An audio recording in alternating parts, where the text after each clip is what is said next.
Welcome back. This is episode number 2 of the Classic Coaches Podcast. My name is Steven, and I'm here with my dad, Kelvin. In today's episode, we will discuss our biggest takeaways from college football week 7. We'll break down each conference's outlook, give our top 5 Heisman winners since 2010, and lastly, predict this week's upcoming key games. Just before we get started, I want to give a few shout outs to new subscribers and some comments. So we had a comment from Christian Vargas, TG619, Tammy Jackson, Justin Strickland, and Sparkplug. Also, we want to give a shout out to Tay, TooFreshTae, who made our new banners, YouTube logos, overlays. So his YouTube is going to be in the link in the description. So make sure you guys check his channel out. Yeah, make sure you check his channel out so you guys give him some love as well. But just to kick everything off, how do you feel about week 7? How about the Tennessee Volunteers, man? Man. And obviously that's where we got to start, right?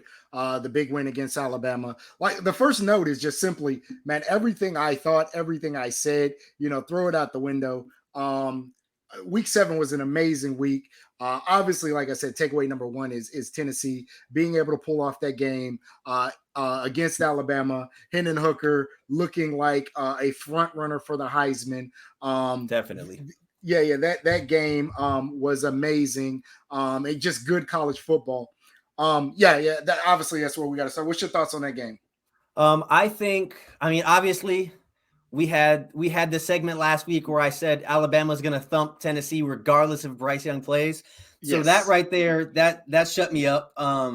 I enjoyed the game. I was at work watching it, but I liked it a lot.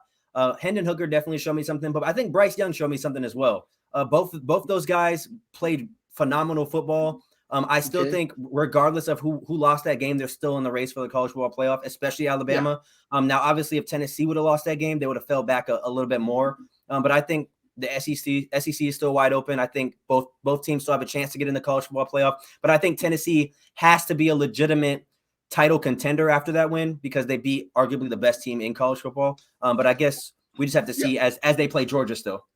And they still got some games coming up. They still got Georgia, right? Like you mentioned, they still play Kentucky coming up. My biggest thing in that game, the part that really threw me in that game is the Alabama secondary.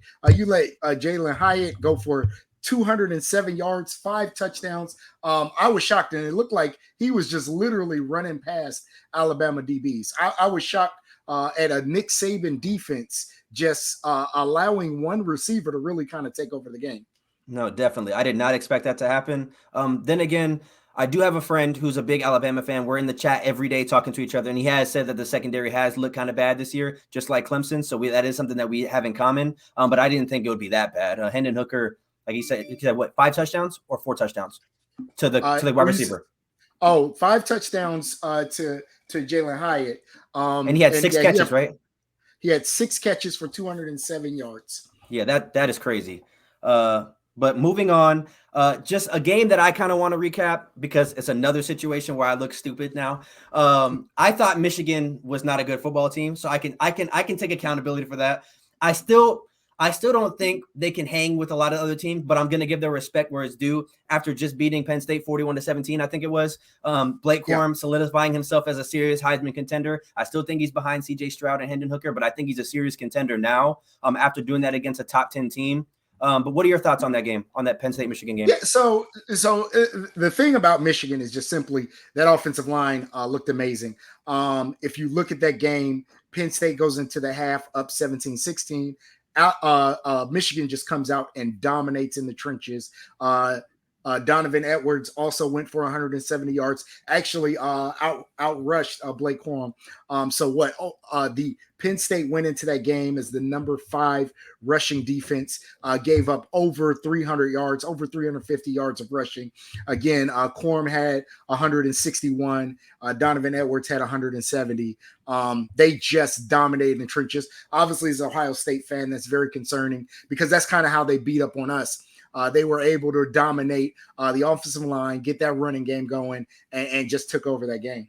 No, definitely. It was an eye-opener for sure, especially because like I said, they didn't have any big wins going into this week. So, it kind of silenced the doubters for sure. It definitely silenced the doubters. We'll have to see how they look against Ohio State. But, just the way they looked yesterday, you can't help but give them a chance to come out of the Big Ten. Now, I still favor Ohio State, but I do give them a little bit of a chance, but I still would lean towards Ohio State.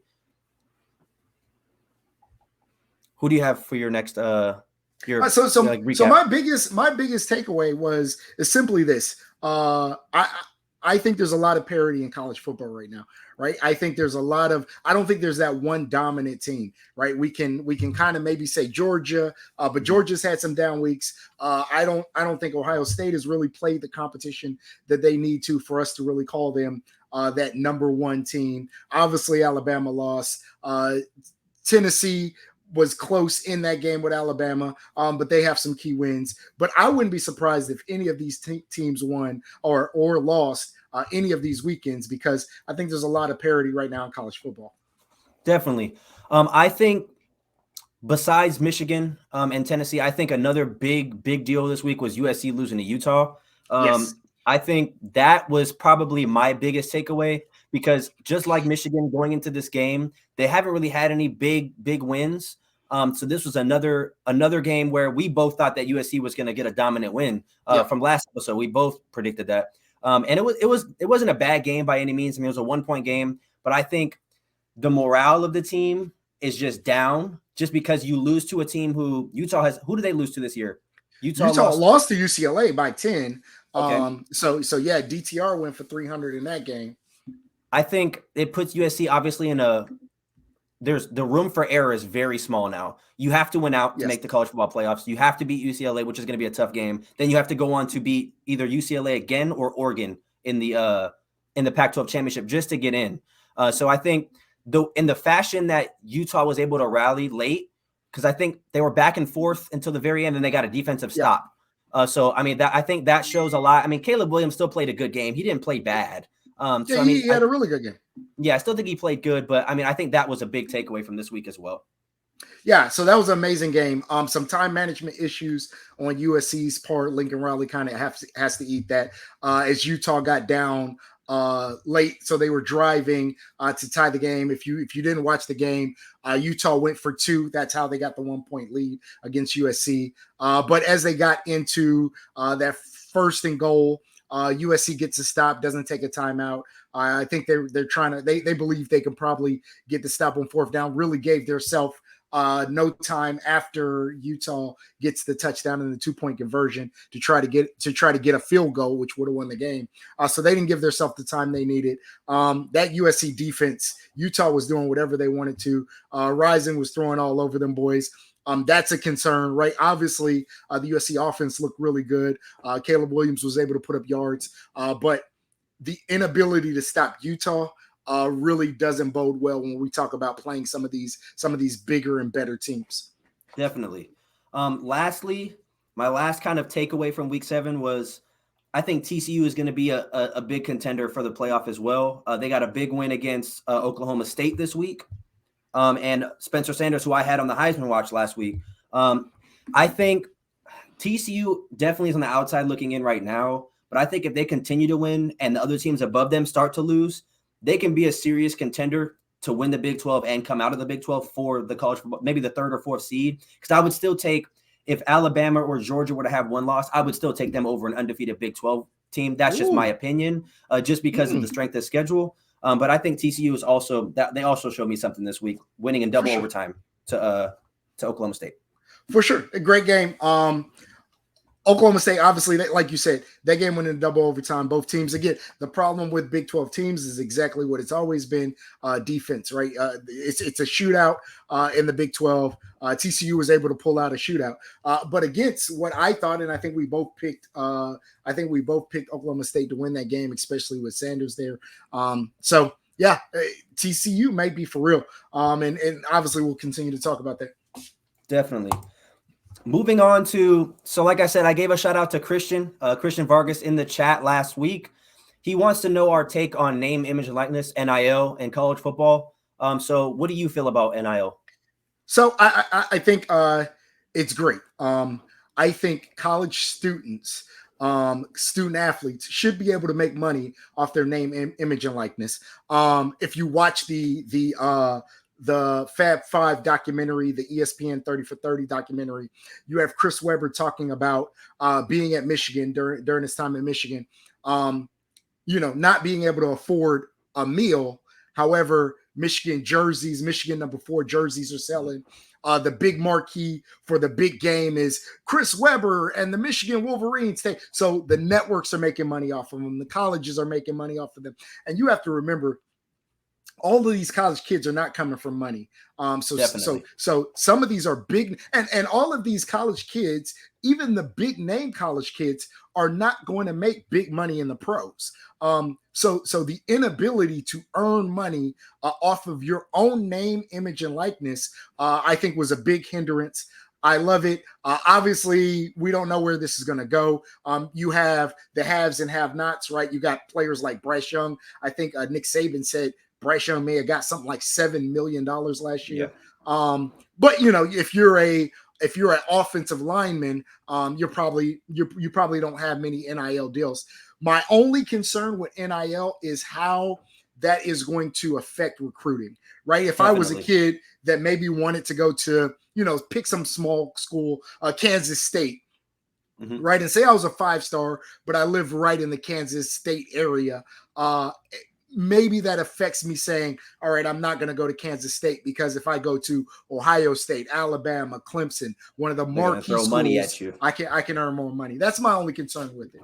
Definitely. I agree. I think there's pros and cons on both sides. Obviously the pros I'm not gonna say they outweigh the cons, because I think they're 50-50. I'm not completely against it, but like you said, a lot of these athletes, a lot of the bigger athletes come from more impoverished or poverty driven areas. I mean, you got to think of most of the places in Southern California, Florida. A lot of those places are not, there's not your typical millionaire kid. They're right. Literally using sports to get a way out for them and their families. So I think it is a big deal, just like you said with Chris Webber. If the network is saying Chris Webber and the Michigan Wolverines, or whoever the case may be, might make this much money, then why is it that they can't make any money from their own name? Because if that person was not there, you're not making as much money as the network would be. So right. I definitely think it's a good thing for the players. Also, because you also got to take into account these players may get hurt and they could have career-ending injuries, and the school just ate off them for 3 years, and now they're never going to make money. So I think that's also one, kind of like the whole Kevin Ware situation, how he got hurt. I mean, obviously he's not a big name guy, but you saw the injury he had. So obviously I don't know his career. I didn't follow him after that, but that was a pretty big injury. I mean, who else? You got RG3, who obviously made money in the NFL, but he got hurt. And then also, I think the con of this would be, it's going to be a bidding war for the top talent. Like you said, right. When you have Texas, USC, Ohio State, Alabama, I'm not even going to throw Clemson in there. Just the Oklahomas, the higher name schools are going to get the bigger talent compared to Fresno State, Virginia Tech. So it's just going to be a lot easier for them when they have more money coming into their program. They're able to throw money at students or college athletes. I mean, and we kind of talked about it last week, right? We talked about the resurgence of Texas A&M recruiting, but Texas A&M has a major endowment, right? A lot of money, a lot of big money from Texas A&M. So, and again, I'm not going to get into rumors or what may have been or whatever, but the accusations are that Texas A&M threw some money around using NIL as the cover and was able to bring in the #1 recruiting class last year. So it's going to lead to some issues, but overall, I'm still in favor of NIL. And also, just to kind of take a little detour off of NIL, did you see Bronny got signed by Beats today? He got signed by Nike and by Beats this week. So that is crazy. So 2 deals. Now, and again, we could talk basketball on Bronny. I wish him all the luck in the world. But that is really just kind of coming from who his dad is. Now, at the end of the day, he's a name. He's a name. Yeah.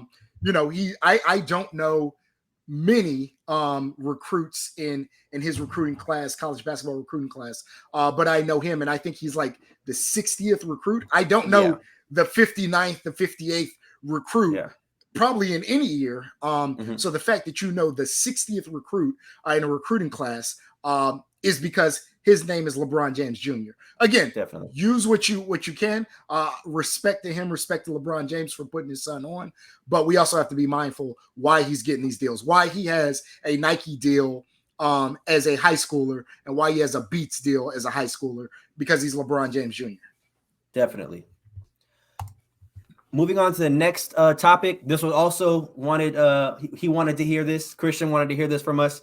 I'll go ahead and start this one off. So for the college football playoff expansion, I am 50-50 on it. I think a lot of people really like the idea.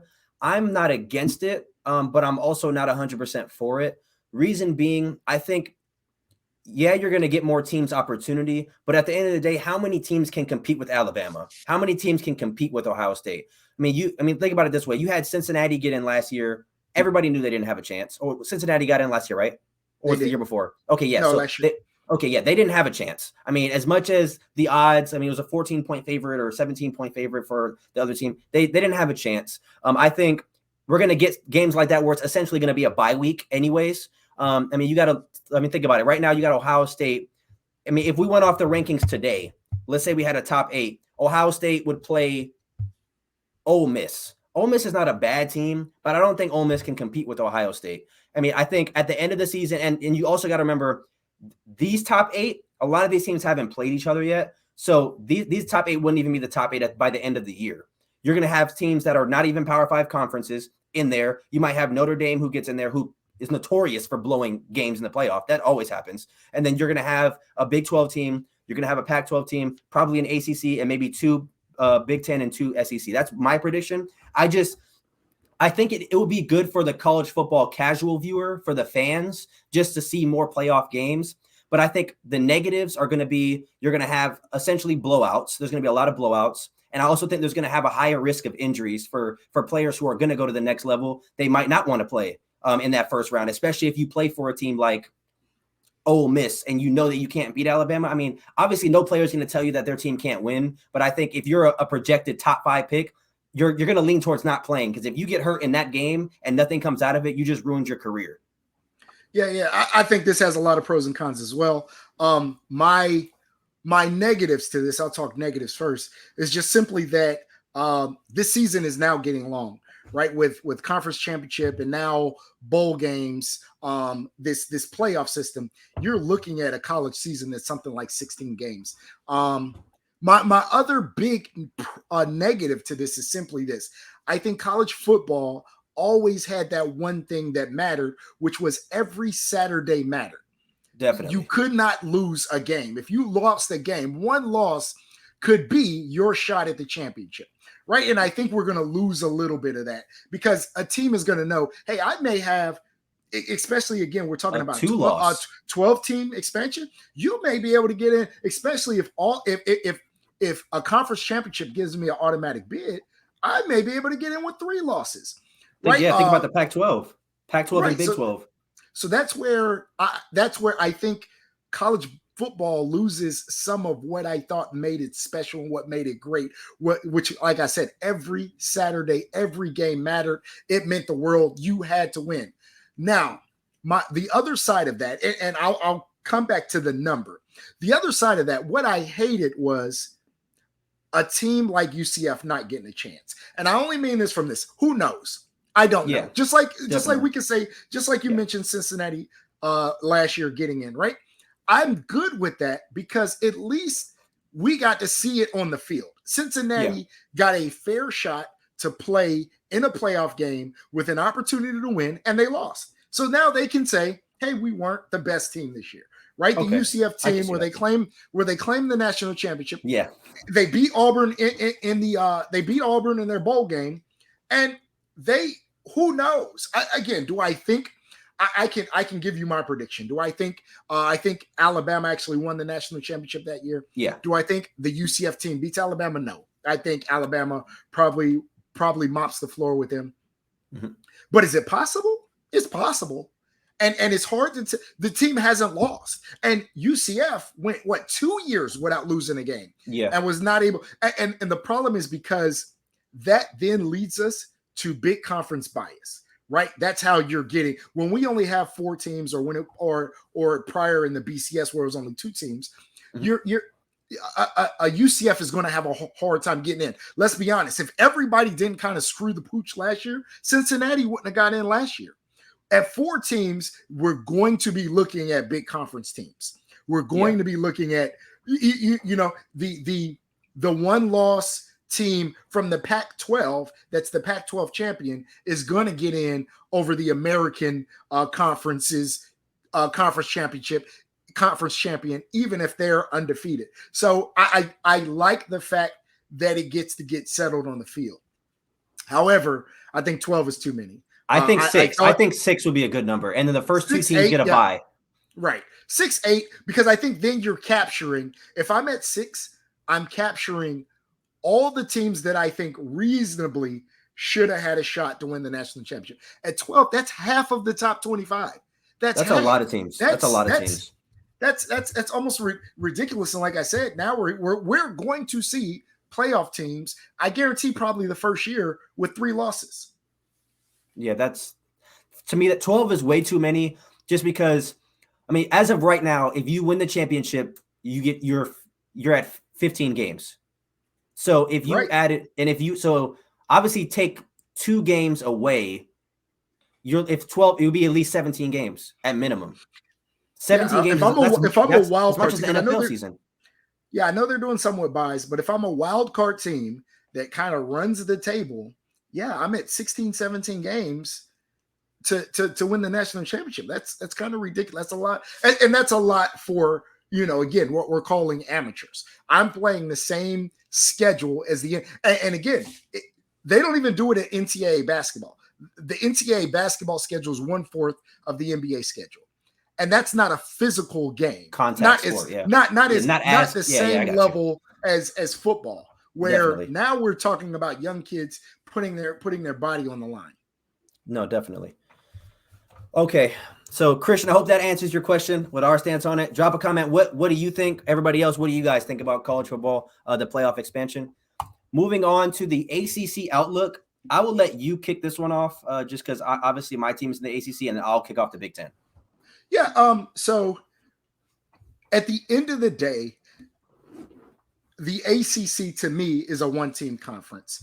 And we've kind of seen that. I think ACC is in a better position than they've been in. I think there's a lot of good teams. You have Syracuse, obviously, that's undefeated. Again, as we talk about predictions, I think that's part of that is scheduling. They were able to catch NC State without their starting quarterback Leary while he was out. So I think part of that has been luck in their stance. In that standpoint, North Carolina 6-1, but I have Clemson running away with this conference. But I think there's a lot of good teams. Again, I think Syracuse is a good team. I think Wake Forest is a good team. I think NC State with their starting quarterback, I think he may be out for the season, but I think NC State is a good team. I think the Florida State team that Clemson beat, again, can beat any team on any given Saturday. Like I said, I like North Carolina. I think that's a good team. I don't think this is the ACC that we used to talk about that were bottom feeders where it was just Clemson. I think you have a number of, I'm going to call them middle of the road teams that can beat anybody on any given Sunday. I think the ACC is on its way up. I think so. Obviously, watching a lot of ACC football, just like as you watch a lot of Big Ten football, I think out of the 5 power conferences, I think we're either the worst or the 4th. I think I'd put Pac-12 below. Yeah, I would say Pac-12 or us, and I think Big 12 would be at 3 or 4. I think that's a toss-up between. On any other year, it changes. I think it changes every other year. But I think obviously Clemson is the favorite going into every season. But I think this is a really healthy field this year for the ACC. You have, like you said, a lot of average teams. You got Clemson, you have Syracuse, Wake, NC State, UNC. It's 5 ranked teams. Yeah, and I don't like the argument of when people say, well, yeah, they're supposed to be that because they don't play anyone. You can't knock someone for who you're playing, though. If you're lining up every Saturday and you're beating the person across from you, you cannot. It's kind of like in boxing terminologies when they say this person hasn't fought anyone. He's knocking everybody out. He's winning every fight. At that point, he can only control what he can control, and he's winning every fight or winning every football game. So, I mean, I think at the end of the day, Clemson is still the ACC's best shot to get into the playoffs. Yeah, now, absolutely.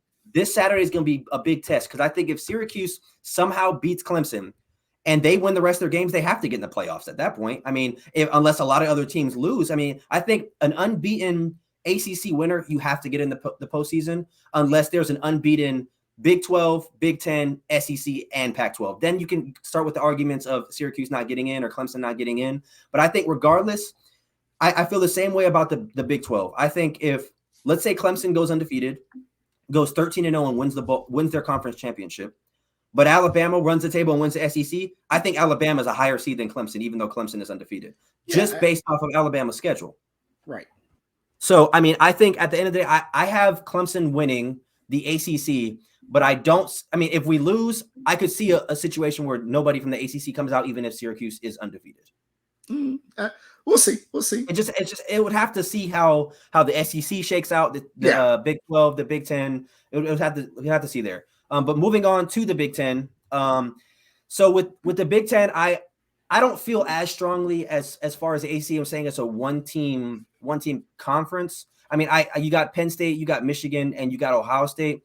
I think the gap between Ohio State and the other teams are still big, though. I mean, obviously Michigan recruits well. Penn State recruits well, but Ohio State's just on another level recruiting-wise, coaching-wise, just overall talent. I don't think it's very close. Now, could I see a world where Ohio State loses? Of course. But I would favor them in every game they played, probably against any team in the country, not just Big Ten teams. And I think if Michigan were to beat Ohio State this season, and then let's say they're both undefeated when they're playing, I think the winner of that game is ultimately going to decide who goes in the playoffs. I don't think the Big Ten has a team that doesn't make it if they're both undefeated going into that game. Now, let's say Michigan drops a game and then they go turn around and beat Ohio State, then that's where it can get real shaky to where Ohio State and Michigan, one of them might not get in. So I think unless you're in the SEC, you have to be perfect to get in. That's my stance. If you're in another conference, you have to be perfect. Yeah. So I honestly like the middle of the ACC better than I like the middle of the Big Ten, especially this year. I think there are a lot of teams that are down. Now, the thing is, Big Ten teams have a little bit more history, right? Michigan State has probably more history than the rest of the ACC outside of Clemson, Nebraska. So some of these teams just have a little bit more prestige, but a lot of those teams are down. When I look as an Ohio State fan and look at the schedule, especially as the season is kind of panned out, there's one game I'm concerned about. Now, obviously, can Penn State beat Ohio State? It could happen. And Ohio State has been known to drop a game to a team that I think they should mop the floor with. We've lost to Purdue in the past. We've lost to Iowa in the past. So I'm not saying it can't happen. But is there a team? There's only one team that I look at the rest of this schedule and I say, hey, I'm genuinely concerned about our ability to win that game. I think that team lined up across from us has the ability, with us playing our best game, them playing their best game, to beat us. Everybody else, I think, if we come out and play, it's a cakewalk. Again, wait, is it at Michigan or is it Ohio State this week? It's at Ohio State this year. Okay. But can Michigan beat Ohio State? Yes. They can be dominant up front. They can run the ball. They can control the clock. They can get some timely turnovers.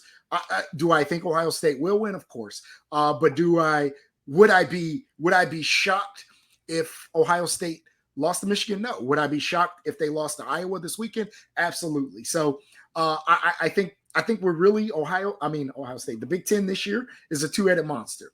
It's two teams that I think, as we talked about, what teams do I think have an actual ability to get to the playoffs? We're talking about two teams, and that's it. No, definitely. And just before we move on to the Big 12, I don't know if this is completely 100% for sure now, but what is your thoughts on, and I could be wrong, so correct me if I'm wrong, USC and UCLA going to the Big Ten, and then also Oklahoma and Texas going to the SEC, if I'm right. Yeah. So obviously it's now an arms race to make a super conference. I like UCLA, USC coming to the Big Ten because that gives, to me, Ohio State another marquee game. Yeah. More leverage as well, yeah. The concern is just how disassociated they are with the rest of that conference, right? Yeah. The Big Ten is mostly a Midwest, East Coast conference, and now you have two very West Coast teams. However, I also like the fact that it opens up that market, right? So you're talking about, again, as a Big Ten fan, You're talking about a game in LA, two Oh, yeah, LA Ohio teams. State will be able to Yeah. play over there now. And right now, and you're talking about recruits. Right now, I can go to a California recruit and say, "Hey, you're going to have 2 opportunities, in the, or at least one opportunity every season to go back home." Right. So, but the biggest thing is, I think USC, especially talking just football, USC is a brand, and the fight has always been, especially when we're talking about the Big Ten or the Big Ten champion versus the SEC champion, is marquee wins. And I think we are, especially some of the Nebraskas, the teams like that Iowas have been down a little bit. Wisconsin's really down right now. As those teams are down, we need another, or really kind of this year 2 marquee wins, marquee teams on our schedule. Yeah. So my stance on it is I hate it. I do not like. So your points were very valid. I do like how Ohio State will have some games over there, so it's better for recruits. I didn't even think about that, so that was great information to actually hear. But I don't like the idea, because if Oklahoma and Texas go to the SEC, well, they are. Okay. So when they do that, not only it makes the SEC way better, and they're already the better conference, but it makes the Big 12 significantly worse. And I think. At that point, when USC and UCLA leave and Texas and Oklahoma leave, you can't call it a Power 5 anymore. It's a Power 2. There's AC's, no other conference can even compete. You're going to have probably two or 3 SEC teams going to the playoff if there's 12 participants. So I don't like it at all. I get that commissioners of conferences, I don't know if they're called commissioners, but whatever, of conferences are trying to make these conferences so heavy that an Alabama team can lose, and they're still going to be number 1 if they beat everyone else, because they've played 8 of the top 15 teams in the country, which is stupid. Well, it's even bigger than that, right? Because it's not necessarily, obviously it's about trying to help teams make the playoffs, but really what it's about is a TV deal, right? That SEC network, the Big Ten network, what I'm trying to do is get all the schools in my conference as much money as possible. Well, when, again, and we can talk about this from the SEC as well. Texas is a big school, big time money, big time following, probably one of the biggest fan bases in the world out of any college team, right? And like I said, for the Big Ten, LA, that market. Now you got LA, again, the college football fans there, USC with a big following, UCLA, especially UCLA sports overall with a big following. Now I'm getting more eyes on my product. Now the Big Ten network, now the SEC network are going to really kind of get a bigger crowd, which is going to drive up the price. That's what I'm trying to do. I'm trying to get as much. This is why the Big Ten said, hey, they weren't looking to take an Oregon or Washington, because that doesn't drive the numbers up enough, right? This is why they said we're very interested in taking Notre Dame, because Notre Dame, a big brand, right? It doesn't open up any other markets, but Notre Dame is a name. So it's the same. I think now you're going to see both conferences try to get to 20 teams, but it's going to be very strategic. And again, I think because there was talks about the Pac-12 and Big 12 kind of combining, they're going to have to do something. Right, the Pac-12, Big 12, to survive in this college football landscape, they're going to have to do something, because right now you have, really, to me, no marquee teams. Really, out of both conferences, Oregon's the biggest probably name in college football. Out of those two, really, yeah, you're talking about maybe a Power 2. Yeah, definitely. All right, well, now we're talking about Texas and Oklahoma. I'll go ahead and kick off the Big 12 outlook. So for this conference, I think this conference is the most interesting outside the SEC. I think this is the most interesting conference this season, just because they have so many kind of middle of the pack teams. You have Oklahoma State, TCU. You have Kansas, who came out of nowhere. You got Kansas State. You got Oklahoma. You got Texas. I think the road to the Big 12 championship is so wide open this year. And I never watch Big 12 football. I mean, if the game is on, there's no other interesting games, I'll watch a game. But they're just known for not playing any defense. So I know going to that game, they're just going to be throwing the ball up every play. And that's not something I want to watch. But, I mean, you have an undefeated TCU, a 5-1 Kansas State, a 5-2 Texas, and a 5-1 Oklahoma State, and still got a 5-2 Kansas. A lot of these teams still play each other. So, I mean, unless, I mean, obviously if TCU wins out, they're automatically going to get a bid for the title game. But then you have a 1-loss Oklahoma State and a 1-loss Kansas State, and then you have a 2-loss Texas and a 2-loss Kansas. I can see a situation with a lot of tiebreakers coming in to get that final spot. And then eventually, if TCU is undefeated, I can see a team like Texas going in and knocking them off in the Big 12 championship and ruining their chance to get somebody in the playoff. Yeah. And I think much like the ACC, much how I talked about the ACC, you have a bunch of mediocre or above average teams that really, and I think the problem here is, especially with Oklahoma down this year, you don't have that one standout like the ACC does with Clemson. And I think at the end of the day, even TCU is going to get knocked off because there's a bunch of teams that can beat TCU. Yeah. I don't think TCU stands head and shoulders above the rest of that conference. And like you named, we can probably go 6-7 teams that have the ability to beat any team in that conference on any Saturday. I think there's a lot of parity. Right. And Texas Tech, Baylor, West Virginia. And these are 3-3 teams that it's just, this is a conference that everybody's kind of about the same. Everybody's kind of a B- to B+ team. And they're all going to beat up on each other. And I truly think that at the end of the day, this conference is going to kind of suck each other down, and you're going to see no Big 12 team with really even a shot of the playoff. Alrighty, moving on. How do you feel about the Pac-12 outlook? So Pac-12 is, and we kind of highlighted this. I thought USC was the team.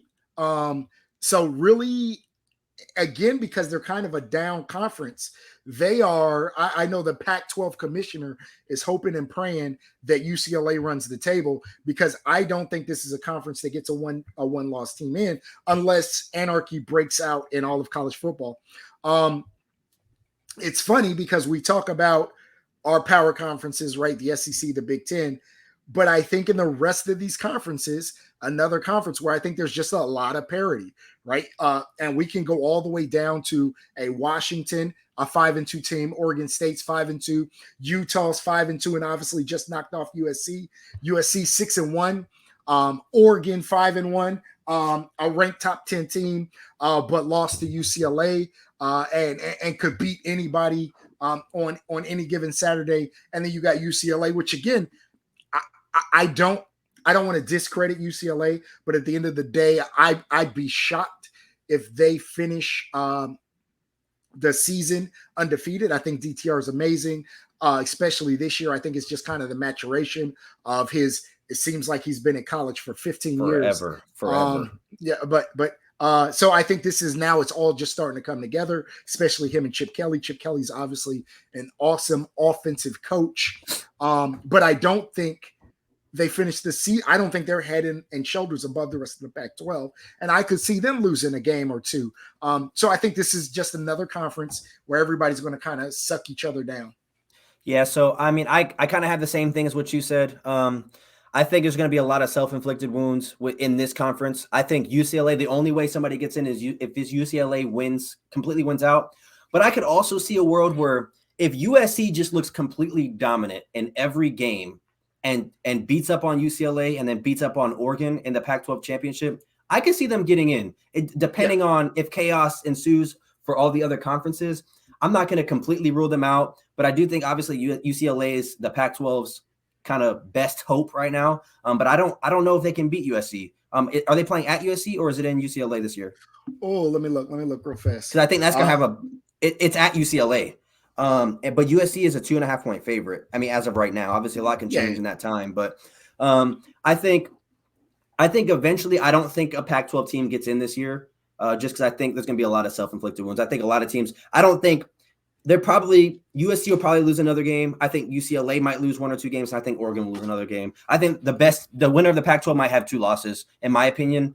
It's just going to come down to that Pac-12 game. But moving on to the SEC. I think, like we said earlier, the SEC's head and shoulders the best conference. Big Ten is, I mean, it's coming there. I mean, if they get USC and UCLA, it'll definitely be more competitive. But I think this is the only conference that I can say is a surefire lock no matter what happens. No matter what happens in the SEC, there's going to be a team that gets in. And that's, I even if everybody lost, I mean, wasn't there a situation where a team lost in the SEC championship game and they got in? Or am I tripping? Well, Georgia and Alabama both got in last year, and they played each other in the SEC championship. And then who was undefeated? So, neither team was undefeated. No. Remember, so when going into the game, were they both not undefeated? No. Georgia was undefeated. Alabama won, and then Georgia beat Alabama in the national championship. So that's my point. Like, I think no matter what happens in the SEC, there's always going to be a team that comes out of the SEC, which, I mean, it kind of sucks, but at the same time, like, I understand it just because football is a little bit better in the SEC. But I mean, especially, I mean, if you think about it this way, let's say somehow let's say no matter what happens, whoever goes into the SEC championship game, Alabama and Georgia both have a loss. And then you have UCLA undefeated, Clemson undefeated, Ohio State undefeated. How do you and TCU undefeated? Let's just say that. Let's just say every other conference has someone undefeated. How do you kind of decipher who gets in and who doesn't? And it's going to come down to, well, they played Mississippi State and they played Ole Miss, when in reality, those teams may be 8-4 now or 9-3. That's why I don't like it. They're just going off of it's just conference bias. And that's what I don't like. But at the end of the day, that's just where the landscape of college football is right now. Yeah, let me say, SEC's king. SEC's king. I hate it. I truly dislike it. But they are the king. Let me say, as we kind of talk landscape, and I mentioned last week, and this is why I said everything that we said last week. Please throw it out. I'm starting anew because now I do think 2 SEC teams get in. As we kind of play out the landscape, I think a lot of those teams, like I said, from the Big 12, from the Big 12, from the Pac-12, and really the other teams outside of Clemson and the ACC, they all kind of beat up on each other. So I think you're now looking at, and again, this is just playing this out really far, but you're probably looking at Clemson and whoever wins the Big 10 between Ohio State and Michigan looking to get in. And I think the number 2 SEC team gets in over any of those other conferences champion, especially if they are not undefeated. If you're talking about a 1-loss, let's just say Georgia USC team, okay, versus a 1-loss USC team, I think the happening. 1-loss Georgia team gets in easily, right? So when we're talking about the tie goes to the SEC, it always has, it always will. So unless UCLA runs the table and they're undefeated, I think we are now looking at 2 SEC teams getting in. Again, it's a great conference, but they do get away with. They are privileged with a lot of bias, and I take nothing away from them. We know the national championships. We know the number of 4 teams in the top 10 right now. 6 teams in the top 25. A bunch of great teams that could beat anybody on any Saturday, but the bias is there because I think they have a lot of teams that to me are not great teams, right? I don't think LSU is a great team. I don't think, even though they're undefeated right now, Ole Miss is a great team. I don't think Kentucky is a great team. I don't think Mississippi State is a great team, right? I don't think Texas A&M is a great team.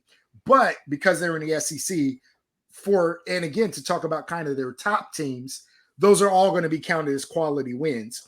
Whereas we talked about in the ACC, right? I don't think Clemson is going to get that same credit for quality wins and Definitely. All those teams that we talked about being about as mediocre as the mediocre teams in the SEC. But we'll see. Definitely. Okay, moving on to Fact or Fiction. I led this segment last week, so I'm actually really excited for this one because he came up with the statements, and I have to say if it's fact or fiction. So let's get this one going. All right, number 1. Tennessee will finish the regular season undefeated. The regular season. No, I think Georgia knocks them off. And I'm going to use my same take that I used for Alabama. I think Georgia's going to blast them. And listen, y'all can call me crazy all you want. I do think Tennessee is a good team. It's hard to say. I just think that the teams like Alabama, the teams like Georgia, Ohio State, I think they come to play, and it's kind of like what my dad said last week. They just come into the building with a different kind of swag. They know that it's not their Super Bowl. It's not their way into the playoff. Georgia can still, well, I mean, technically they wouldn't be able to lose that game because Tennessee, they're on the same side of the conference, right? Tennessee is in the SEC East and so is Georgia. Yeah, so that's going to decide who gets in. So technically it is their win or go home kind of situation. But I think Tennessee could also be a team that loses to a team they're not supposed to lose to. So I think, no, they do not finish undefeated. They don't finish 12-0. All right. Fact or fiction statement number 2. Alabama will lose at least 2 more games this season. That's fiction. I don't think Alabama loses 2 more. They may lose 1 more. Are we including like a conference championship? The conference championship and bowl games. No, they won't lose. They won't lose 2 more. They might lose 1 more. But even then, I don't see them losing even 1 more unless they lose in the championship or the playoff. Okay. Statement number 3. Hendon Hooker will win the Heisman. That's fiction. CJ Stroud is going to win the Heisman. I don't think it's close. So, and just to comment on this, again, we talk about the SEC bias. My concern is, now, obviously, Hendon Hooker, 385, 5 touchdowns against Alabama. If he has a similar game, if he has let's say Tennessee is able to pull out the game in Georgia and he's gone for 300 yards and 3 touchdowns, I think he is then the front runner no matter what CJ Stroud does. CJ Stroud. No. Because, and I'm saying this only from the SEC bias. I'm saying that CJ Stroud could have better numbers, but because Hendon Hooker at Tennessee is going to be credited with beating Alabama and Georgia and being the driving force behind that team, because this is where I'll give credit. Right now, obviously, we know Hyatt had an amazing game. But when you think about Tennessee, you think about one player. You think about Hendon Hooker, right? When you think about Ohio State, you're talking about 2 great running backs, 4 great receivers, right? You're going to say CJ Stroud had a lot more help. You're going to say Hendon Hooker for Tennessee, a team that nobody would have predicted to be as good as they are now. I think people thought Hendon Hooker was legit, but nobody would have predicted them to be what they are right now and to beat Alabama and to beat Georgia. I think he takes the lead. It'll come down to if Ohio State is undefeated and they're dominant in every game. I don't see it happening because just the numbers that Stroud has 24 touchdowns and 3 picks, I think. That's correct. I'm pretty sure. So, I mean, and what, they played 6 games or 7? They have played 6, I believe. So let's just say he goes for 48 and 6 and they're undefeated. I don't see a way where there's 6. I don't see a way where he doesn't get it. Now, I'm assuming that Tennessee doesn't go undefeated. Now, if for whatever reason they go undefeated and he's putting up numbers every week, it'll be very close. I'll put it that way. It'll be very close. But I still think it's fiction. All right. This question is as a Clemson fan. Clemson should be ranked ahead of Michigan still. Fiction. I think, I'm not biased. You complained about this for 2 weeks. Okay, but that was before they beat somebody who was top 10. So we had beaten 2 last week. Obviously, NC State just lost, but last week going into the week, we beat 2 top 15 teams. Michigan didn't have a top 25 win. So there was nowhere in my mind or in my eyes that I could see them even being remotely, I'm not gonna say remotely close, but it's not like they were beating teams 55-0 every week. They shouldn't have been higher than us. Now I think their win over Penn State, their dominant win over Penn State, definitely I would give them the edge over Clemson, which we'll talk about later in the college football playoff picks. Okay. All right. Deion Sanders leaves Jackson State for a D1 coaching job next season. Fiction. I think the storyline that he has there, and I just think he would have it would, even if like Ohio State called, or you know what I mean, like, or if Florida State called, I would find it very hard for him to leave. So it's tough, right? Because he is HBCU football right now. Yeah. He's the name. He's brought attention to them. But my concern is, one, if you want to see who you are as a coach, you got to go coach D1. Definitely. Even in terms of resources, right? Now, I don't think Deion is leaving for any job. I don't think, a Texas Tech is calling him and he's leaving. Yeah. But I think some big school is going to call and they're going to say Deion Sanders, because again, Deion Sanders can walk into any living room and recruit any kid because he's Deion Sanders. And they're going to say, hey, you name a number. You write the number on the check and to come be our head coach. But we'll see. All right, question 6. Bryce Young will be the number 1 draft pick in the NFL draft. fiction. I think he'll be a top 5 pick. I think obviously it depends on who has the pick, but I think that it'll end up being like a defensive lineman or like a offensive lineman. It'll end up being something like that. I would have to look at the mock draft. I haven't really paid attention too much yet. We're still early in the year, so it's going to change a bunch. I think there's a chance, but if I had to say right now, I would say fiction. Okay, all right. Number 7. Now, wait a minute. Because I think it's going to be C.J. Stroud. I think C.J. Stroud. Okay. Just size, pocket quarterback. I think he's what the NFL will be looking for. I think he'll be the number 1 pick again. But like you said, I think Bryce Young will be very high. Okay. All right. DTR will get an invite to New York for the Heisman presentation. Fiction. I think UCLA eventually will end up dropping a game. Now, I think that he'll have a Heisman caliber type season, but I think a lot of players are going to have Heisman caliber type seasons this year. And at the end of the day, you can only invite 3 people. So just quickly, I mean, he's 15 touchdowns, 4 rushing touchdowns, 75% completion percentage, 300 yards on Utah, the same Utah team that just beat USC. So, I mean, he's putting up numbers. Okay, but in that same breath, DJ has better numbers. And I don't think DJ should go to the Heisman ceremony as of right now. So you got Bryce Young, you got Corum, you got Hooker, and you got Stroud. So I mean, and I can keep naming. I mean, like I said, DJ has better stats than him. You got Spencer Sanders still. So I mean, there's still a lot of teams. So a lot of players. I don't think he goes unless injuries happen, which I'm not even going to talk about. But right. Yeah, I don't think he goes. All right, this one is going to be close and personal for you, but I had to ask this one. Dabo Swinney will leave Clemson to take over at Alabama when Nick Saban retires. No, I mean, he just signed a 10-year deal or something. He doesn't want to go anywhere. Hey, the part we got to remember, and for those of you out there that don't know, Dabo Swinney is an Alabama alum. He played football at Alabama. So that's obviously the draw, right? And this isn't a knock. Now, I'm going to go from both sides of this. Alabama is the bigger name, the bigger draw, right? But why I think Dabo doesn't leave, I think when Dabo, and we're talking legacy, right? Dabo is Clemson, right? When Dabo passes away, when you talk about, right, I went to the Florida State game this weekend, as I said, that is Bobby Bowden Field, and they got a big Bobby Bowden pitch. That is going to be Dabo at Clemson. Dabo will never be that at Alabama. From Bear Bryant and Nick Saban, the street outside of Clemson is going to be named Dabo Swinney Street.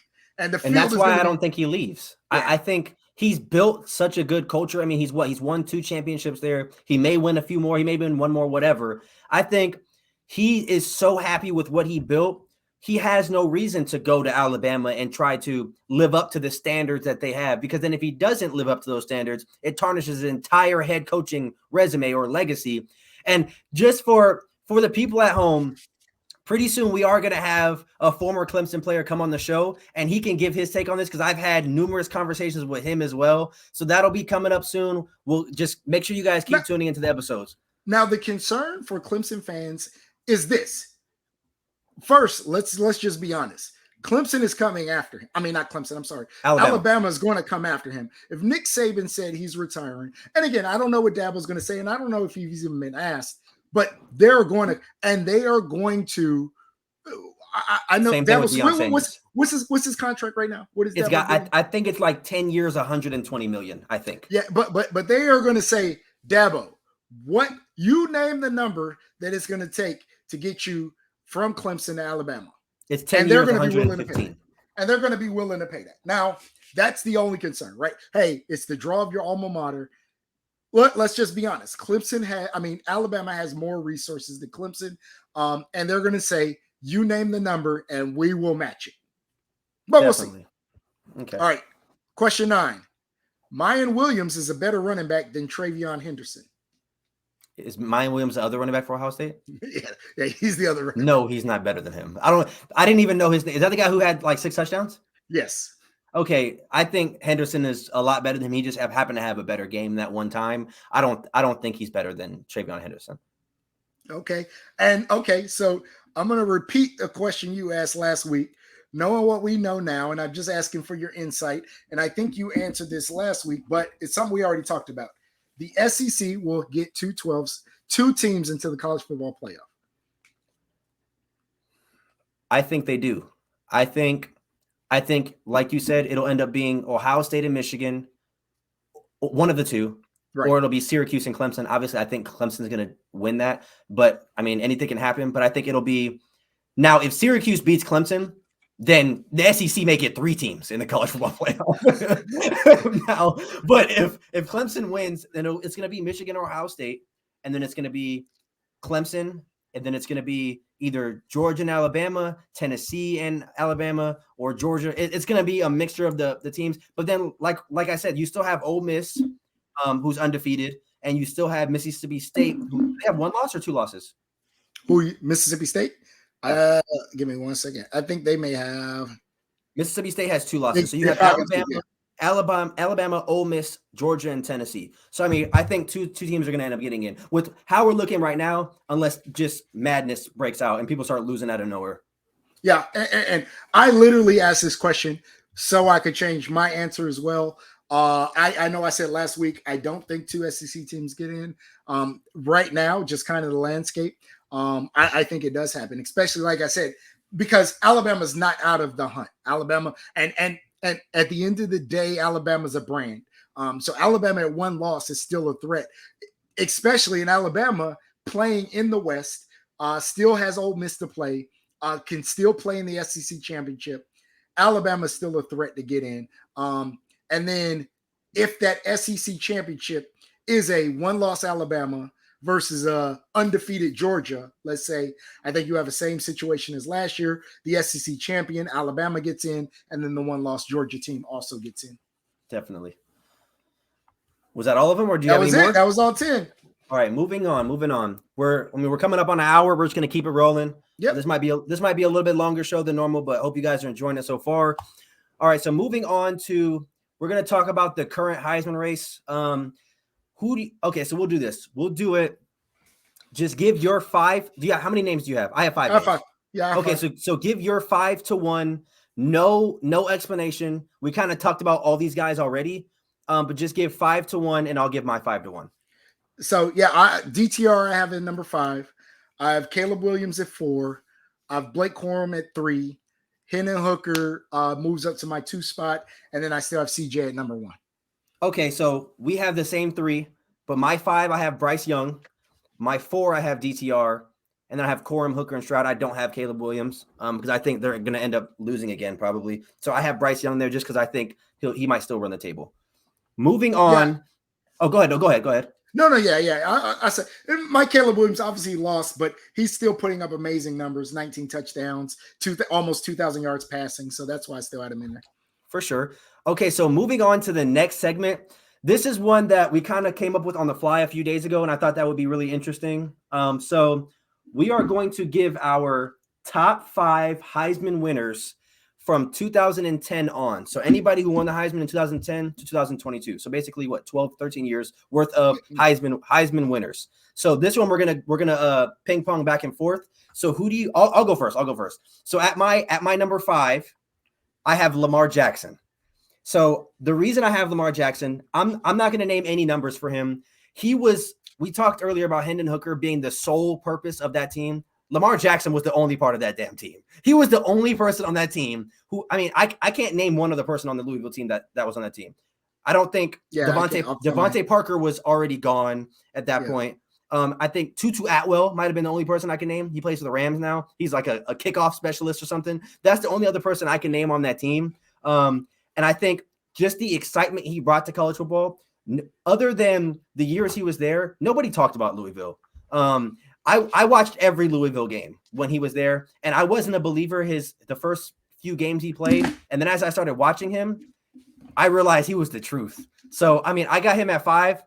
He probably can't hear us right now. You can hear me now? Yeah. All right. But I have Lamar at 5. He could have been a lot higher, but the other names on this list, so I put him at 5. All right, my number 5, and I'll go back and talk about the people that I didn't get in. But number 5, I had Johnny Manziel. And again, I think Johnny Manziel at Texas A&M, one of the most exciting college football players I've ever seen. Money Manziel. And I will talk a little bit about numbers. You're talking about a guy who threw for 3,700 yards and rushed for 1,400 yards, right? And I think we kind of lose in his Heisman season. You're talking about 5,100 yards total. 21 rushing touchdowns, 26 passing touchdowns. You're talking about 47 touchdowns accounted for, and just the magic, right? So on my list, you're gonna some of these people, the numbers may be better one player to the next, but it's also the feeling I got. It's also to me what I think they meant to that team and college football that season. So I got Johnny Manziel number 5. So I actually have Johnny Manziel my number 4. For all the reasons you say. I think what solidified him, same thing as Lamar Jackson, the excitement he brought, short little white quarterback who just looked amazing. I think he took from obviously the traditional pocket passer, but he was running all over the field. Honestly, you could make an argument better than what Lamar Jackson was doing. Just the magician-like plays he was making in the backfield. And I think what really stamped it for me was beating Alabama and blasting Oklahoma in the bowl game. They won by like 30. So that's who I had at number 4. And then did you say your number 5? Yeah, my number 5 was Johnny Manziel. Okay, so go ahead with your number 4. So my number 4 is Derrick Henry. So again, if you talk about feeling, I don't remember that Alabama team fully, because what I remember of that Alabama team is they gave the ball to Derrick Henry almost every play. Derrick Henry literally had 2 games against Auburn and Florida. Auburn at the end of the game year, Florida in the SEC championship, where he had 90 carries. That's 45 carries a game.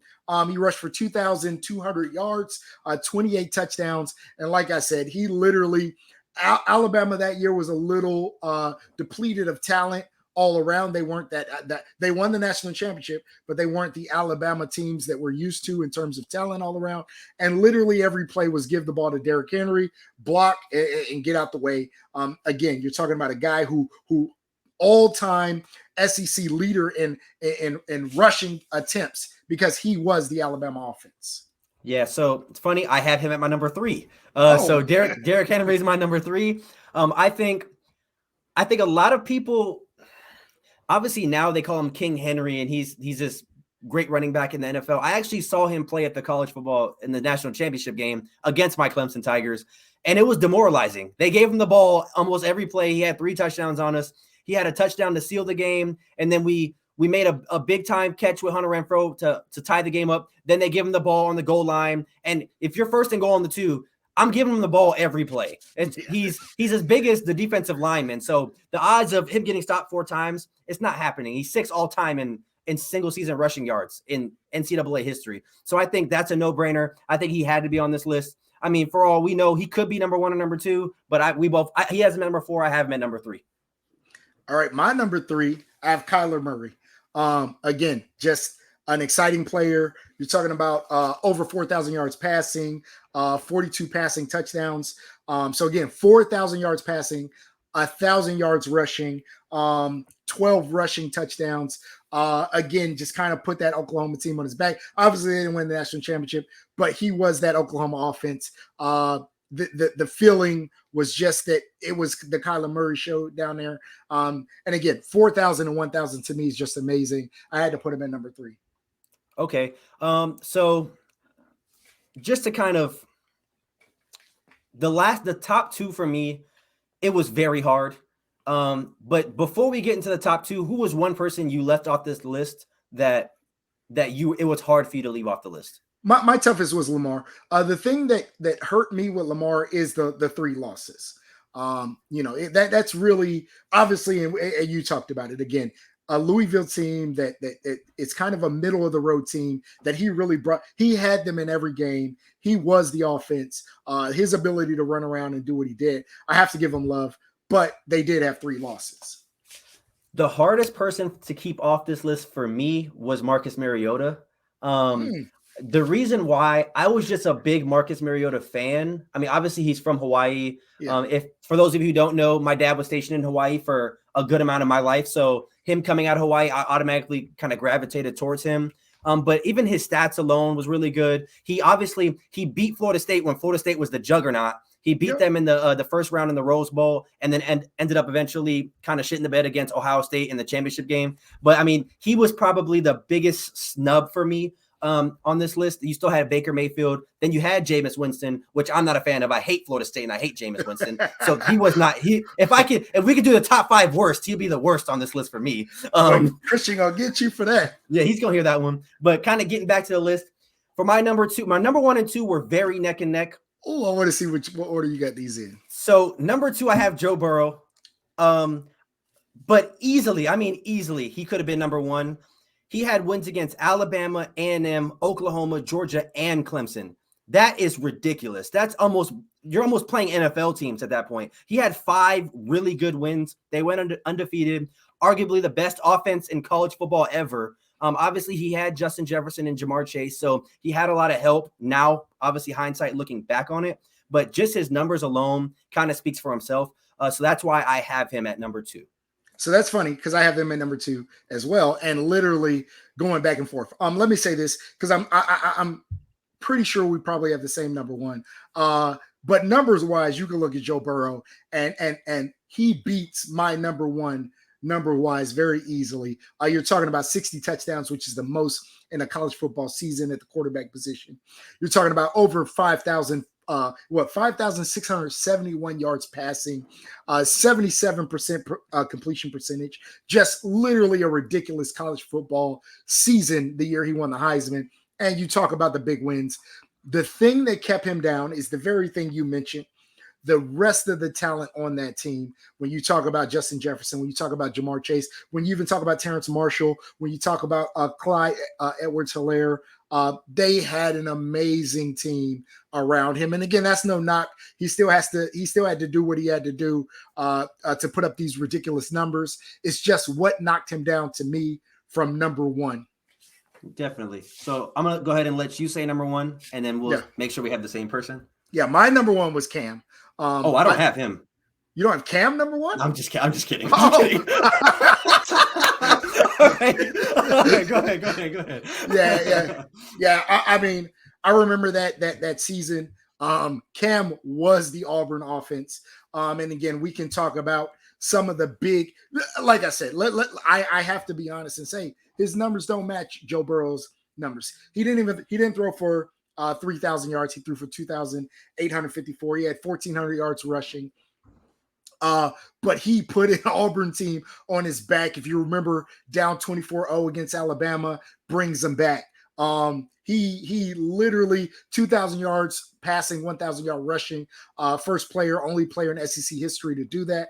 I'm sorry. The first player, Johnny Manziel, did it afterwards. But he literally was that Auburn team. And they were in any game, and he was by himself. It was the Cam show. He was the biggest, baddest guy out there. And even in that Alabama-Auburn game, when Alabama gets up 24-0, you still felt like Auburn had a chance. And literally, like you said, you said with who was it, Lamar? I can't name another player off the top of my head on that Auburn offense. And he just wheeled that team to a national championship.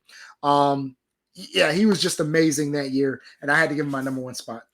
So he's my number 1 as well. I'm just going to leave it at what my dad said. I'm not even going to repeat all the numbers. He had a great season, and he was the entire offense.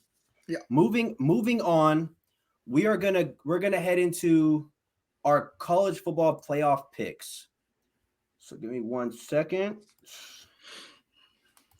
So moving into the college football playoff picks, we're going to do this every week leading up into Selection Sunday. But kind of giving our thoughts on if the season ended today, who's the top 4 in and who's the 2 looking from outside looking in. So to kind of all right, so go ahead. So that's his number 6. My bad, guys. Yeah. So again, the caveat this is today, right? This is not how I think the season is going to end. This is if I was the selection committee, knowing what I know today. I have to put Ole Miss, one of the first 2 teams out. They are undefeated. I just don't think they have that marquee win. Kentucky has another loss, and that was kind of their biggest win so far. So I have them at number 6. I have Georgia, number 5.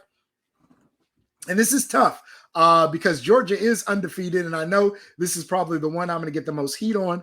But they just haven't impressed me. They don't have a win. I mean, they obviously they blasted Oregon, but they don't have a win that I think really stands out like the rest of the teams to me in the top four. So I had to put them at number 5.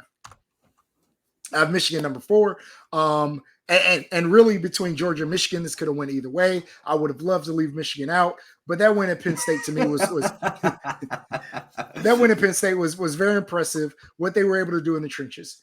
Clemson again.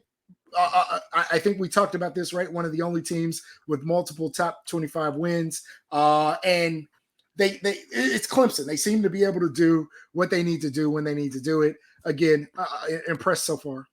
Tennessee number 2, obviously the win against Alabama, and they could have easily been number 1. Obviously, I hold a little bias here, but their ability, and I think we talk about the Alabama win, but they have an impressive win against LSU, against Kentucky, against Florida. So they have, I'm sorry, I said Kentucky. They play Kentucky coming up, but against LSU and against Florida that we got to talk about as well. They have some big wins. Obviously, a little bit of bias here, but I just think, as we talked about last week, Ohio State to me has been the most well-rounded team, the most impressive. And again, they've done a lot of this without their best receiver. They've had a lot of injuries, and a lot of those guys coming off the bye week should be back. I expect this team to continue to take off, but they've been impressive to me so far. For sure. So moving into my picks, at number 6, I have Alabama. I think even though they lost a close game to Tennessee, they're still number 6 for me right now. I wouldn't put Ole Miss above them. Ole Miss is undefeated. I think them losing to Tennessee by 3 on a game-winning field goal after missing a game-winning field goal. I mean, I think they should still be in the top 6, so I do have them at 6. This one's going to be a surprise to some of you guys. I have Clemson at 5 right now. The reason being, like I said, I mean, obviously there are times where I could be biased towards Clemson. I mean, I'm always be biased. Look at my DJ takes, obviously. But I mean, I think right now, the 4 teams I have above them, they all have better resumes than Clemson does. So that's why I have them higher than us right now. 4, one of those teams being Michigan. I flip-flopped these 2 from last week. I think the dominant performance against Penn State ultimately leapfrogged Clemson. Now, Clemson goes in and plays another ranked team in Syracuse this week. I think if we have a dominant performance this week, we may jump them again. So I think it could be tick for tack all the way until that Ohio State game, obviously, unless one of us loses, but coming up to that. So I have Michigan at 4. At 3, I have Tennessee. I think the reason why I kind of just switched them, I mean, the AP poll did it as well, but I think Tennessee's win was amazing against Alabama. I didn't predict it, but I still wouldn't put them above Georgia or Ohio State, as you'll see here in a second. But I do have them at 3 because I do respect the win that they got. And again, this is as if it ended today because obviously they still play Georgia this year. Number 2, I have Georgia, and number 1, I have Ohio State. I think Georgia, I mean, obviously, I think they just won 55-0, if I'm not mistaken, against Vanderbilt. Yeah, but against Vanderbilt. Yeah. I mean, it was against Vanderbilt. I mean, nonetheless, it was still a good win. They've yet to. I mean, they played against Missouri, had a close game, and then they had another close game against another team that I don't remember. But they had Kent State. Okay, so they had a dominant win. This is the first time where the offense actually looked somewhat decent. So I think they need to continue that head of steam towards when they do end up playing Tennessee. And then I have Ohio State at 1. I still think they're the most complete team coming off the bye week. Obviously, they relax. they still got to play Michigan. Do you guys play Penn State still? Yes, Penn State is not this week, but next week. Okay, yeah. So this is our top 6 as of this week. Hopefully next week the top 6 changes. Hopefully Clemson doesn't lose. Hopefully Ohio State does. But hopefully the top 6 changes so it's not so repetitive every week. But moving into our final, what are we at? An hour and 15 minutes. Moving into our final segment of the second episode, we are going to go into the picks for this week. So I'll let you kick it off with Memphis at number 25, Tulane. Yeah, I don't know. This is one of those, hey, I don't know much about Tulane, but, you know, as we're kind of doing a little pre-game information, Tulane 6-1, Memphis 4-3. Tulane has a quarterback, 11 touchdowns. Pratt, I don't know Pratt, but shout out to Pratt.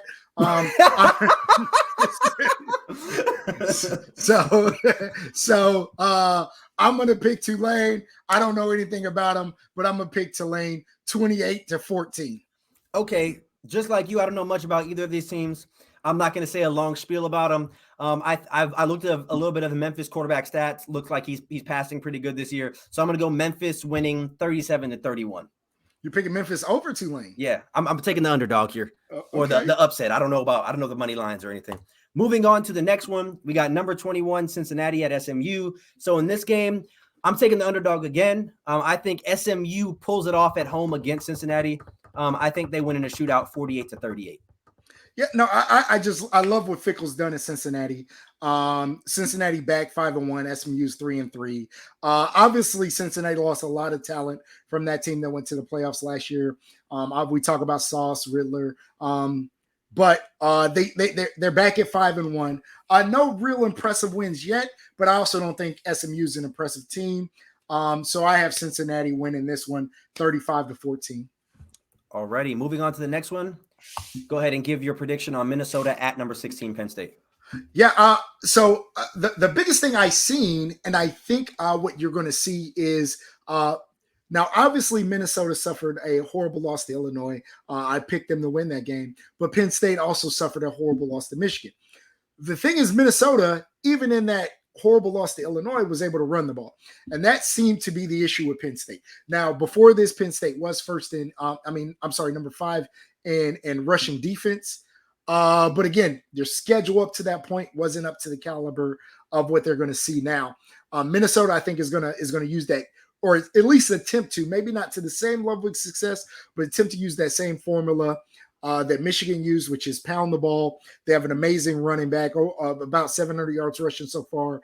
I picked Minnesota to win this game. I have them winning 28-21. Okay, so for the same reasoning that you gave, I think Minnesota is going to run the ball really well against Penn State. I think Ibrahim is going to have a really great day on the ground, but I do think Penn State finds a way to win, and I think they win 30-24. Moving on to the next game, we got Boston College at number 13 Wake Forest, so another ACC game. I think Wake Forest will continue to roll against this team. I think this is going to be a more – I don't think Sam Hartman is hurt. I know he was banged up in the beginning of the year, but I think that slow mesh read offense is going to give Boston College trouble. And I actually have them winning pretty big, 44-20.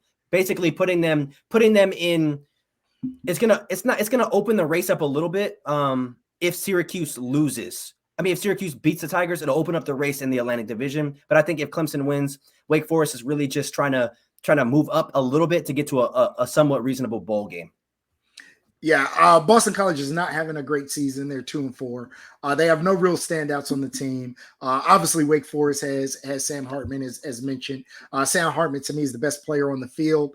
16 touchdowns, looking like Sam Hartman did last year. Just a really solid quarterback. And like you said, I have Wake Forest winning this pretty big. I'm going to go a little bit bigger. I'm going to go 49-10. Okay. Moving on to the next one, number 20 Texas at number 11 Oklahoma State. Yeah, so I like this matchup. This is a game I'm definitely going to watch. And like I said, I'm not necessarily the biggest Big 12 fan, but I like this game because I think this game can go a number of ways. Texas seems to be better when yours is in. They seem to mesh better on offense. Oklahoma State, obviously coming off a very disappointing loss in overtime to TCU. Sanders had a great game. Steele had a good game. I'm going to go Oklahoma State, but I think this is going to be a very close game. And in Big 12 fashion, I'm going to pick this to be a high-scoring game. So I'm going to go 45 Oklahoma State, 42 Texas. Okay, so, for the same reasons, I do think it's going to be a high-scoring game. I think Oklahoma State's going to win by a significant margin, though. I actually have them winning 52-34. I think Spencer Sanders has a really good bounce-back game. He didn't play bad last week, but I think the loss last week is going to fuel that team. It's at home against Texas, and I think Oklahoma State's going to get the job done, and it's going to put them in firm control to control their destiny to get to the Big 12 title game. Moving on to the next game, we got number 9 UCLA at number 10 Oregon. So in this game, I think this is going to be the game of the week. I think this game is going to be really good. I'm assuming that it's a night game, like really late. It is 3:30 Eastern. 3:30 Eastern. Oh, wow. I was assuming it was going to be later. But I think it's going to be the game of the week. I think this game is going to have obviously it's going to have big implications on the Pac-12 champion. Because if Oregon loses again, then you have a situation where UCLA or USC could beat UCLA, and they're going to line right back up and play again in the Pac-12 championship. So I think this is a must-win for Oregon to kind of shake things up over there. And I got Oregon winning 37-35. Yeah. So my concern in this game for Oregon is Bo Nix does not seem to show up, and this is all the way back from his Auburn days. Doesn't seem to show up in the big games. This is the college game day game. Again, a top 10 game. And I think DTR has just figured it out. And I think Chip Kelly is an amazing offensive coach. I have this game being close, but I think DTR and Chip Kelly just find a way. And I think Bo Nix is going to make a turnover late. It's going to be costly. I have UCLA continuing their undefeated season. I have them winning 35-31. Okay, that's close. All right, moving on to the next one. We got number 17 Kansas State at number 8 TCU. Go ahead and take it away. Yeah, so Kansas State has Adrian Martinez, the kid that used to play in Nebraska, seems to be having a much better season there than he had in Nebraska.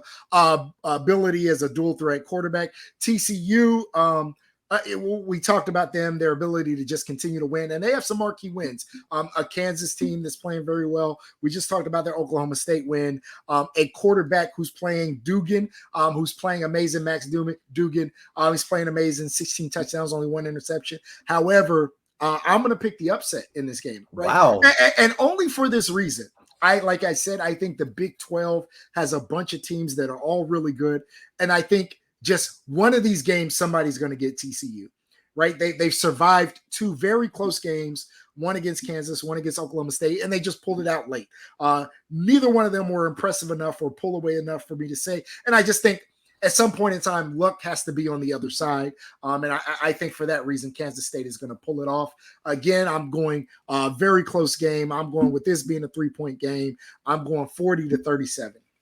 Okay. I actually have TCU staying unbeaten after this week.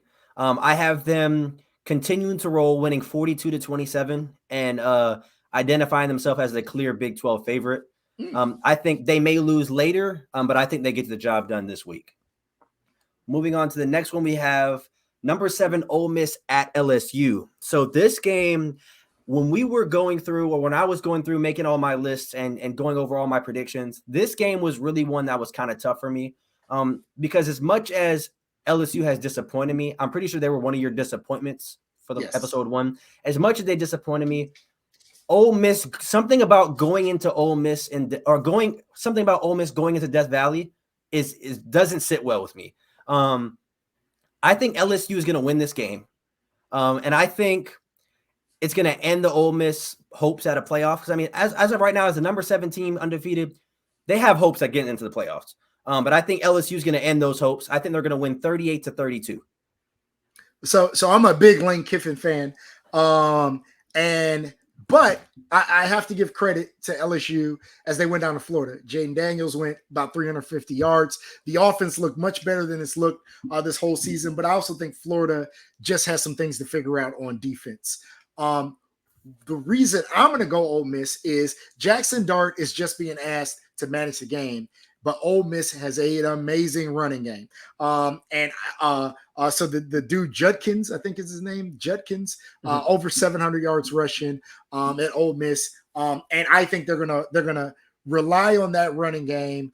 And they're going to be able to pound the air out of the ball. And I honestly think Ole Miss, and I'm not going to say going away, but I have this as a 14-point game. I have this 35-21 Ole Miss running away with it, really kind of establishing the line of scrimmage late and running the ball on LSU. For sure. Moving on to the next one, you got number 24 Mississippi State at number 6 Alabama.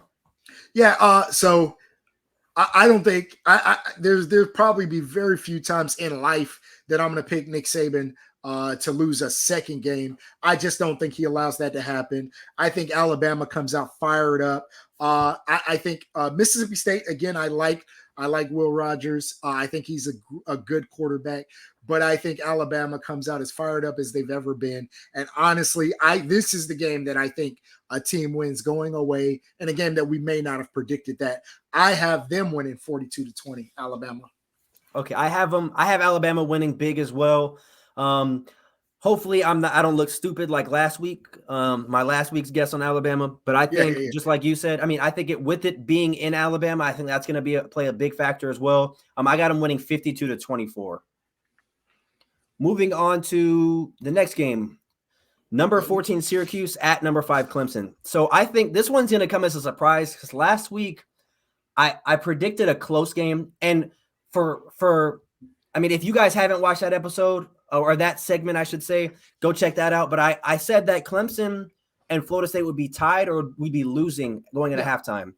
It was a very close game going into halftime. I mean, we scored right before half, and then we scored right after half. So it looks like we had control of the game. My dad was actually at the game, so he could probably attest to that more. But it was definitely a back and forth game to begin the game.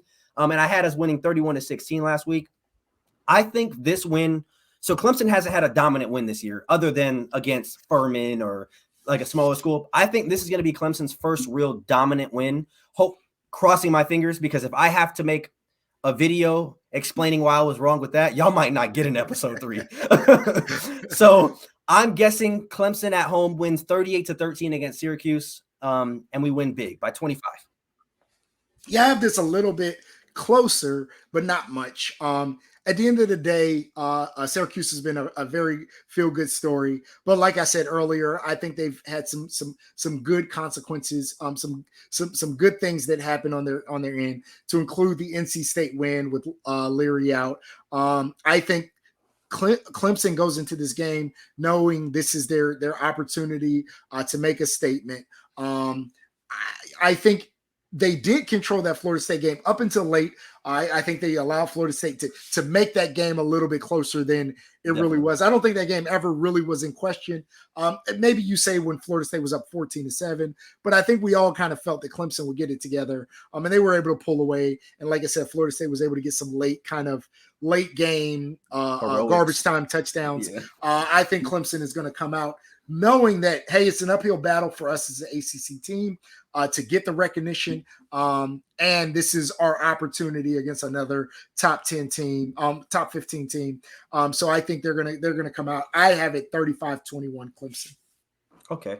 Moving on to a game that kind of like last week, we had to do one of these. UT Martin at number 3 Tennessee. I'll let you go ahead and start. Yeah. I don't think there's much we need to say here. I have this 55-0. I think this is a have your starters out by halftime type of game. I have it 48-6 Tennessee. We're not going to talk too much about it. I think it's going to be 48-6. I'll take the last one. So the last one, you're going to be surprised with this. So if I would relax, bro, relax. So we got Iowa at number 2 Ohio State to round out today's show. Obviously we have an Ohio State fan here. I do think Ohio State wins. But I think it's going to be closer than a lot of people think. I have Ohio State winning 38-20. So an 18-point win. But I don't think they're going to win by 40. I think they win 38-20. All right.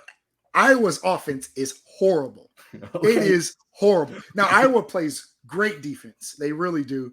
But Iowa plays horrible offense. I am and the hope is Jackson Smith and Jig was back. To me, that's a big deal. I think Ohio State, again, just better recruits. There's that TikTok, I'm better looking, better recruits, better. Yeah, they're all of that in terms of, especially in comparison to Iowa. Iowa does have a tendency to play Ohio State tough. They are a gritty team. They're a disciplined team. But I think, again, as we talked about last week, Jimmy's and Joe's, I just don't think they can match up, especially when we talk about going 4 wide with the 4 wide receivers that we can put out there, especially with Jackson Smith and Jigba back. I have this 38-10. And to me, I think this is an opportunity. I would not be surprised if Iowa gets blanked. I just think their offense is that bad. Most definitely. Well, I guess we'll have to come back to this. Hopefully our picks are a little bit better than last week. And we don't look as stupid. But thank you guys for sticking around for episode 2 of Clash of Cultures podcast. Like I said, we're going to drop this every Wednesday. We recorded this one late after Monday Night Football. I was excited for this one. Yeah, I was excited for this one. Do you have anything you want to say to the viewers? Not a, like I'll continue to say, what a great time for sports. Like you said, it's Monday night here. Tomorrow the NBA season starts for us. By the time you see this, it'll already be started. The college, I'm sorry, not the college players. MLB playoffs are in full swing and really amazing. A great time for baseball. NFL season's in full swing. So what a great time for sports. Just enjoy it. Definitely. And I do want to let you guys know to make sure you guys are hitting the notification bell so you know exactly when we post these podcasts. Also, once we hit 250 subscribers, I will be giving away a signed Heisman jersey. We're not going to tell you guys who the Heisman player is, but just know it's a signed Heisman jersey. So at 250 subscribers, we'll be doing that. And like I said before, and like I said earlier, we will be having some guests on the show pretty soon. We're going to have some former college players, some friends of the family, a lot of people that come on the show, just give us their perspective and their takes. And hopefully you guys enjoy that. Also, in the comment section, let us know if there's any other sports you guys want us to talk about. Like my dad said, there is NBA coming up tomorrow. We're trying to stick to having one podcast a week or one episode a week, depending on how everything rolls and time and stuff. But if you guys are really clamoring for an NBA episode, I'm sure my dad wouldn't have a problem doing that. We can talk about that, NFL, whatever the case may be. Make sure you guys comment down below whatever takes you agree, disagree with. Give us your score predictions, and we will see you guys next Wednesday. But until then, peace out.